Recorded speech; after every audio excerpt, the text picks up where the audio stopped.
چوبیسویں پارے کا آغاز ہے۔ 24ویں پارے کا پہلا رکوع اور سورہ زمر کا چوتھا رکوع۔ جس آیت کریمہ سے آغاز ہے سورہ زمر کی آیت نمبر 32 ہے۔ اللہ رب العالمین نے ارشاد فرمایا فمن اظلم ممن کذب علی اللہ، تو اس سے بڑھ کر ظالم کون جو اللہ پر جھوٹ باندھے اور اللہ کے لیے شریک اور اولاد قرار دے۔ جو شخص یہ کہے کہ اللہ کے سوا کوئی خدا ہے یا اللہ کی اولاد ہے، وہ کائنات میں سب سے بڑا ظالم ہے۔ وَكَذَّبَ بِالصِّدْقِ اِذْ جَاءَهُ، اور حق کو جھٹلائے جب اس کے پاس آئے، یعنی قرآن شریف کو جھٹلائے یا رسول کریم صلی اللہ علیہ وسلم کی رسالت کو جھٹلائے، آپ کے رسول ہونے کو وہ تسلیم نہ کرے، وہ سب سے بڑا ظالم ہے۔ الیس فی جہنم مثوی للکافرین، کیا جہنم میں کافروں کا ٹھکانہ نہیں؟ یقیناً جہنم میں کافروں کا ٹھکانہ ہے۔ والذی جاء بالصدق، اور وہ جو یہ سچ لے کر تشریف لائے، یعنی رسول کریم صلی اللہ علیہ وآلہ وسلم جو توحید الہی لائے، جو یہ دین لے کر آئے۔ وصدق بہ، اور وہ جنہوں نے ان کی تصدیق کی، یعنی حضرت ابوبکر صدیق رضی اللہ تعالی عنہ یا تمام مومنین مراد ہیں۔ مشہور روایت کے مطابق یہاں تصدیق کرنے والوں سے مراد حضرت صدیق اکبر رضی اللہ تعالی عنہ ہیں کہ جنہوں نے نبی اکرم صلی اللہ علیہ وآلہ وسلم کی مردوں میں سب سے پہلے تصدیق کی، اور آپ کو صدیق اکبر کا خطاب دیا گیا۔ ایک روایت یہ ہے کہ اس آیت کریمہ کا شان نزول یہ ہے کہ نبی اکرم صلی اللہ علیہ وآلہ وسلم نے جب معراج کا واقعہ سنایا تو ابو جہل نے بہت زیادہ اعتراض کیا، اور وہ بھاگا بھاگا صدیق اکبر کے پاس گیا اور کہا کہ یہ بتاؤ کہ کوئی شخص راتوں رات اتنا طویل سفر کر لے اور واپس بھی آ جائے، کیا یہ ممکن ہے؟ تو آپ نے فرمایا کیسے ہو سکتا ہے؟ تو اس نے کہا کہ آپ کے یار جنہوں نے نبی ہونے کا دعویٰ کیا ہے انہوں نے یہ اعلان کیا ہے۔ تو حضرت صدیق اکبر رضی اللہ تعالیٰ عنہ نے فرمایا کیا واقعی انہوں نے یہ اعلان کیا ہے؟ تو ابو جہل نے کہا کہ ہاں، اور وہ بتوں کی قسمیں کھانے لگا اور کہنے لگا کئی گواہ میرے پاس ہیں کہ انہوں نے کہا کہ میں رات کے مختصر حصے میں گیا اور معراج کا اتنا طویل سفر کیا، اور میں واپس بھی رات کے مختصر حصے میں آ گیا۔ تو حضرت صدیق اکبر رضی اللہ تعالیٰ عنہ نے فرمایا کہ میں اس کی بھی تصدیق کرتا ہوں، اور اس سے بھی بڑا وہ دعویٰ کریں تو میں ان کی تصدیق کرتا ہوں۔ اس پر آپ کو نبی اکرم صلی اللہ علیہ وسلم نے صدیق اکبر کا خطاب دیا، والذی جاء بالصدق وصدق بہ، اور وہ جو یہ سچ لے کر تشریف لائے، نبی اکرم صلی اللہ علیہ وآلہ وسلم، اور وہ جنہوں نے ان کی تصدیق کی، یعنی صدیق اکبر اور تمام مومنین۔ اولئک هم المتقون، یہی ڈر والے ہیں۔ لہم ما یشاءون عند ربہم، ان کے لیے ہے جو وہ چاہیں اپنے رب کے پاس، ان کے رب کے پاس ان کے لیے وہ نعمتیں ہیں جو وہ چاہیں گے۔ ذالک جزاء المحسنین، نیک لوگوں کا یہی صلہ ہے۔ لیکفر اللہ عنہم اسوأ الذی عملوا، تاکہ اللہ ان سے اتار دے برے سے برا کام جو انہوں نے کیا۔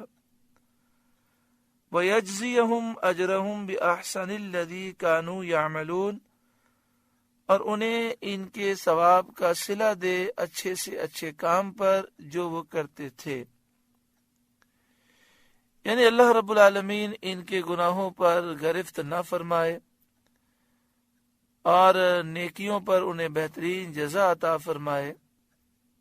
یہ ان لوگوں کا صلہ ہے جو اللہ تعالیٰ انہیں عطا فرمائے گا. الیس اللہ بکاف عبدہ، کیا اللہ اپنے بندے کو کافی نہیں؟ یعنی کیا اللہ سید عالم محمد مصطفیٰ صلی اللہ علیہ وسلم کے لیے کافی نہیں؟ اور ایک قرات میں اس طرح الفاظ ہیں الیس اللہ بکاف عبادہ، اور عباد کا ترجمہ ہوتا ہے بندے. کیا اللہ اپنے بندوں کو کافی نہیں؟ اس صورت میں انبیاء علیہ السلام مراد ہیں جن کے ساتھ ان کی قوموں نے ایذا رسانی کے ارادے کیے، تکلیف دینے کے منصوبے بنائے. اللہ تعالیٰ نے انبیاء کو دشمنوں کے شر سے محفوظ رکھا اور ان کی کفایت فرمائی اور ان کی مدد فرمائی. وَيُخَوِّفُونَكَ بِالَّذِينَ مِن دُونِهِ، اور آپ کو ڈراتے ہیں اللہ کے سوا اوروں سے. یعنی یہ کافر آپ کو بتوں سے ڈراتے ہیں. واقعہ یہ تھا کہ عرب کے کافروں نے نبی کریم صلی اللہ علیہ وسلم کو ڈرانا چاہا اور آپ سے کہا کہ آپ ہمارے معبودوں یعنی بتوں کی برائیاں بیان کرنے سے باز آ جائیے، ورنہ وہ آپ کو نقصان پہنچائیں گے، یہ ہمارے بت آپ کو ہلاک کر دیں گے یا آپ کی عقل کو خراب کر دیں گے. تو یہاں فرمایا کہ اللہ اپنے بندے کو کافی ہے اور یہ آپ کو بتوں سے ڈراتے ہیں. وَمَن يُضْلِلِ اللَّهُ فَمَا لَهُ مِنْ هَادٍ، اور جسے اللہ گمراہ کرے اسے کوئی ہدایت کرنے والا نہیں. وَمَن يَهْدِ اللَّهُ فَمَا لَهُ مِن مُضِلٍ، اور جسے اللہ ہدایت دے اسے کوئی بہکانے والا گمراہ کرنے والا نہیں. الیس اللہ بعزیز ذی انتقام، کیا اللہ عزت والا بدلہ لینے والا نہیں؟ بے شک وہ اپنے دشمنوں سے انتقام لیتا ہے. وَلَئِن سَأَلْتَهُمْ مَنْ خَلَقَ السَّمَاوَاتِ وَالْأَرْضَ، اور اگر آپ ان سے پوچھیں آسمان و زمین کس نے بنائے، لَيَقُولُنَّ اللَّهُ، تو ضرور کہیں گے اللہ نے. یعنی یہ مشرکین خدائے قادر علیم حکیم کی ہستی کے تو مقر ہیں. یعنی یہ مشرکین اللہ جو قادر ہے، علم والا ہے، حکمت والا ہے، اس کی ذات کا تو یہ مشرکین اقرار کرتے ہیں، اور یہ بات تمام مخلوق کے نزدیک مسلم ہے، ثابت ہے. یعنی تمام مخلوق اس بات کو مانتی ہے اور مخلوق کی فطرت اس کی گواہ ہے. اور جو شخص آسمان و زمین کے عجائب میں غور و فکر کرے اس کو یقینی طور پر معلوم ہو جاتا ہے کہ یہ موجودات، یہ پوری کائنات ایک قادر حکیم رب کی بنائی ہوئی ہے. اللہ تعالیٰ اپنے نبی علیہ السلام کو حکم دیتا ہے کہ آپ ان مشرکین پر حجت قائم کیجئے. چنانچہ فرماتا ہے قل، اے محبوب آپ فرمائیے، افرائیتم ما تدعون من دون اللہ، بھلا بتاؤ تو وہ جنہیں تم اللہ کے سوا پوجتے ہو، یعنی اللہ کے سوا جن بتوں کو تم پوجتے ہو، یہ بھی تو دیکھو کہ وہ کچھ بھی قدرت رکھتے ہیں اور کسی کام بھی آ سکتے ہیں.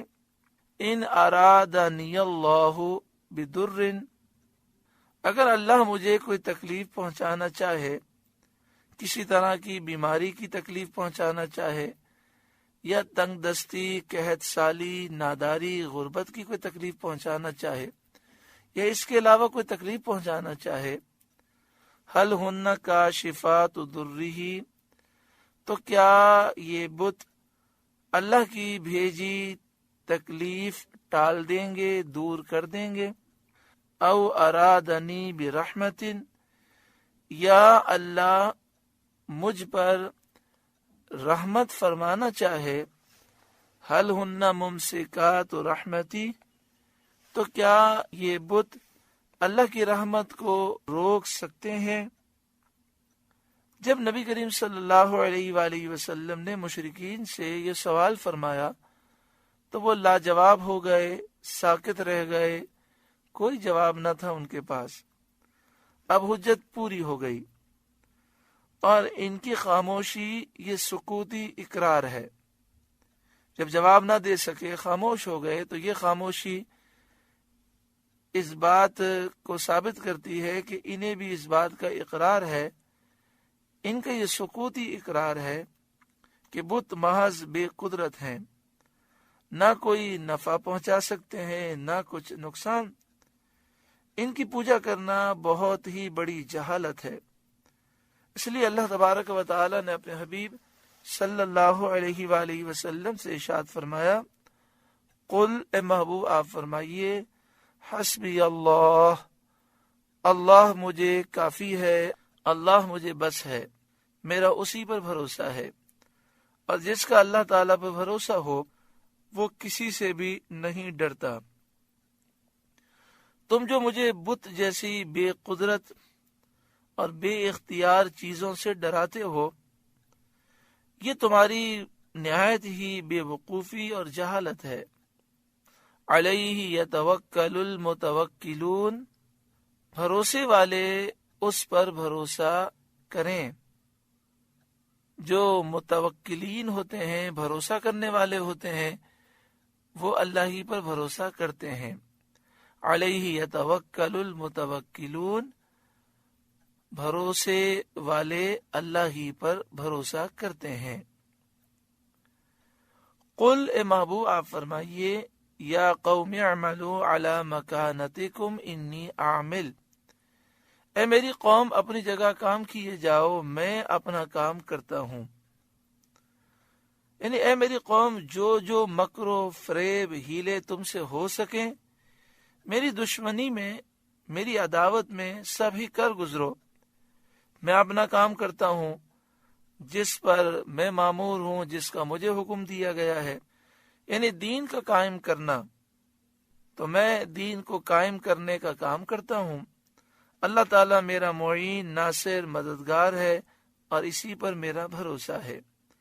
فسوف تعلمون، تو ان قریب تم جان جاؤ گے، من یأتیہ عذاب یخزیہ، کس پر آتا ہے وہ عذاب جو اسے رسوا ذلیل کرے گا۔ چنانچہ بدر کے دن کفار ذلت کے عذاب میں مبتلا ہوئے، 70 مارے گئے، 70 گرفتار ہوئے اور باقی ذلیل ہو کر فرار ہوئے۔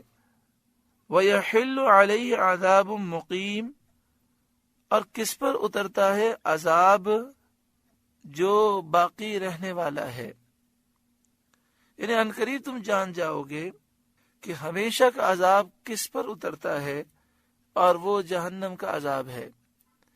اِنَّا أَنزَلْنَا عَلَيْكَ الْكِتَابَ لِلنَّاسِ بِالْحَقِّ، بے شک ہم نے آپ پر یہ کتاب لوگوں کی ہدایت کے لیے حق کے ساتھ اتاری، تاکہ اس سے لوگ ہدایت حاصل کریں۔ فَمَنِ اهْتَدَىٰ فَلِنَفْسِهِ، تو جس نے راہ پائی تو اپنے بھلے کے لیے راہ پائی، یعنی جس نے ہدایت پائی اس نے اپنا فائدہ کیا، اور اس ہدایت یافتہ ہونے کا نفع فائدہ وہی پائے گا۔ وَمَنْ ضَلَّ فَإِنَّمَا يَضِلُّ عَلَيْهَا، اور جو گمراہ ہوا تو وہ اپنے ہی برے کو گمراہ ہوا، اس کی گمراہی کا نقصان و وبال اسی پر پڑے گا۔ وَمَا أَنْتَ عَلَيْهِمْ بِوَكِيلٍ، اور آپ کچھ ان کے ذمہ دار نہیں، آپ سے ان کی کوتاہی کا مواخذہ نہ ہوگا، آپ سے یہ نہ پوچھا جائے گا کہ یہ کیوں ہدایت یافتہ نہ ہوئے، کیونکہ آپ نے پیغام پہنچا دیا، حجت آپ نے مکمل فرما دی۔